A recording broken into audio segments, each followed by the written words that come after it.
Wait, which decision are we talking about? We were building suspense. Is this the staff LaCroix program? I don't know. What? Uh-oh. The staff has decided to ban coconut LaCroix as a company benefit. That's our big reveal, right? There's one more. Can you remember what it is?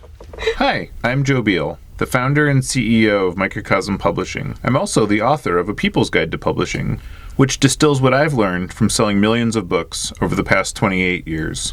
I'm Elly Blue, the Vice President of Microcosm. We started this podcast to share what we've learned with newer publishers, so you can learn from our mistakes. Or maybe you just want to learn about the publishing industry. We are going to roll out some major publishing news, at least in these walls. In 2026, we made a decision about our publishing program. And that decision is entirely data informed, as are all of our decisions. But this is the big decision. It might be a controversial decision, but it certainly was not controversial on our staff. This was Daly's idea. She just casually mentioned in a thread that was shared on our internal communication software about how booksellers buy books and, you know, what the selection process is that really puts books on shelves. And she said, just kind of casually, everywhere I've ever worked, we've begged the principals to publish fewer books per season. And I looked at that and I germinated and digested that idea. And then a few days later, I was like, Daly, do you think we publish too many books? And she didn't actually say yes, but she did instead come back with all the things that we could do if we published fewer books. And I thought this was great. And it's also one of my approaches to leadership has always been that I'm good at drawing out people's ideas and opinions, and so we can incorporate them even if they work at the lowest level within the organization. And Daly is an experienced publishing person, so she knows a lot of what she's talking about, which obviously informs my willingness to listen. But I would listen to, I meet with the person that cleans my office, and he also has great ideas about what we should be doing differently. I then dug into the numbers, and I looked at seasonal historical sales data, and I said, what is the long-term profitability per title based on how many books we publish per season? And I found, not surprisingly, that when we published fewer titles, maybe it is surprising. The fewer titles we published, the more copies of each we sold. And that might seem slightly intuitive or counterintuitive, depending on what your biases are. But it was actually really, really striking. There were a few seasons, especially in the very beginning of the pandemic, where we delayed a lot of titles, and then there was a season where tons of authors missed their deadlines because of the pandemic. And those were some of our lifetime most profitable seasons ever, because we were able to put a lot more resources and effort into a smaller number of books. And then this led pretty quickly from us saying, okay, so we did 54 books in a year. What is really our optimal number? What should we be doing? Yeah, because we had been ramping it up. That was the strategy that we were attempting, and our hypothesis was if we published more, we would earn more and grow in a healthy way, and we fully disproved that hypothesis. It was completely false. Yeah, not only were we not making as much per book, we weren't making as much in general, and the staff was completely overwhelmed. We were completely overwhelmed. Our industry is run by billionaires and conglomerates. At Microcosm, we wanted the freedom to independently sell our books, easily pay royalties, manage our inventory, and understand our business all in one place. That's why we've been using our own software since 2001. Now, we want to share it with you. Working Lit is the only business success software that is created and owned 100% by publishers for publishers. Join Working Lit and get the agency you need to help your business grow. Visit workinglit.com to try it for free. Then I looked at what is the optimized number, and we used that to look at the data. So we cut from 27 titles per season to 16, which based on all the historical sales data, we're going to make more money doing 16 books instead of 27. I mean, we essentially know that. It's all the data points to that. And there's a lot of reasons for that.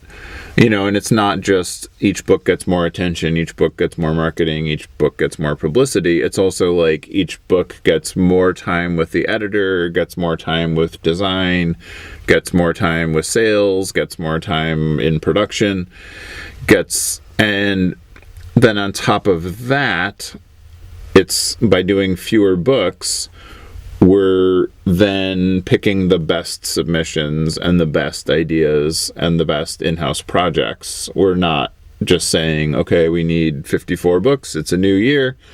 We're saying okay, given that we're going to do 32 books this year, which ones make the most sense? And then we have it all scheduled out so that each book is coming out during a month when our sales and marketing team is focusing on that topic. So we're scheduling based on that too. And I mean, it has resulted in some authors' books being pushed further out, not necessarily because we don't believe in them, but because we're this has to come out in spring. And it'll be more successful if we do it. It's better for the author as much as they may not see it that way. A lot of authors are but no, I'm really ready to grind. And you're maybe you are, but that's not the greatest determinant in your success.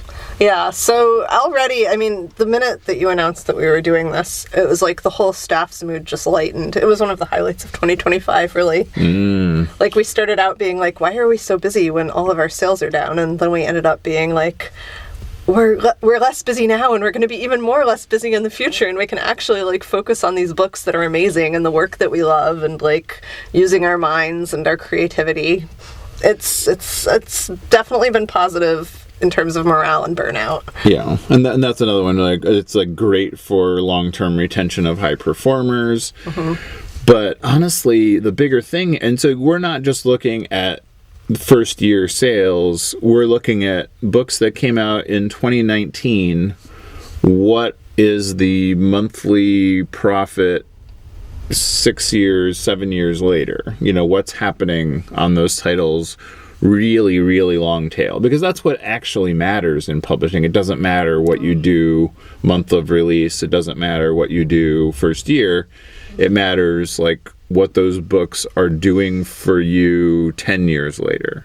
Yeah. And I think that, so if you want to make more money and you want to sell more books, do what we did and publish fewer books per season, per year. This is our challenge to the industry. And you know what? You can save the planet while you do it, because way fewer of those books are going to have to be shipped all over the world and the country, fewer in the landfill, less manufacturing. It's a good thing. We built this software from scratch to solve our own problems starting in 2001. It's not only the reason for our survival, but the reason we've been a Publishers Weekly fastest growing publisher 3 years in a row. Now we want to share it with you. Join Working Lit and get back the agency to understand your publishing business, market and sell your books, and painlessly pay royalties. Working Lit.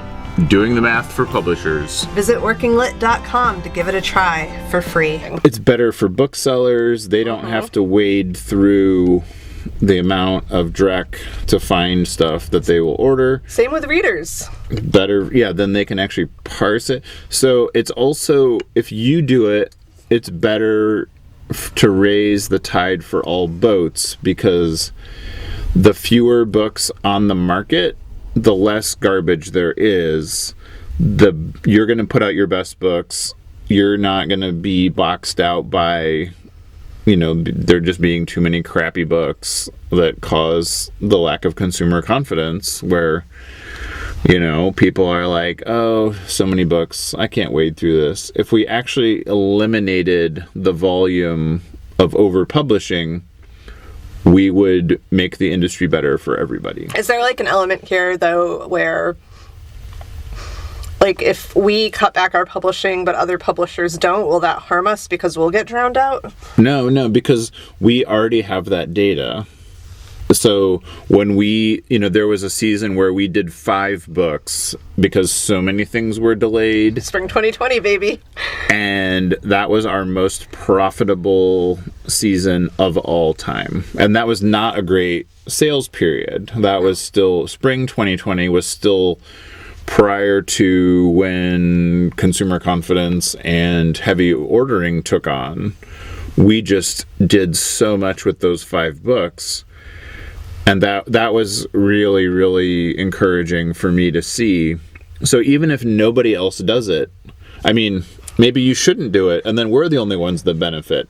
Thank you. That's a great idea. Anyway, we are issuing this challenge to our colleagues in publishing. Publish fewer books in 2026, or 2027 if it's too late for 2026. See what happens. Cut the chaff. Everybody is coming to me asking for how to solve legacy problems. This is the answer. Thanks for joining us once again. Please send your questions to podcast@microcosmpublishing.com so we can answer them on future episodes. And please give us 5 stars on iTunes and everywhere else that podcasts are reviewed. You can find us on the internet at microcosm.pub. On Twitter at Microcosm. On Facebook at Microcosm Publishing. On Instagram at Microcosm_pub. And here in Portland, Oregon on North Williams Avenue. Thank you so much. Have a wonderful week.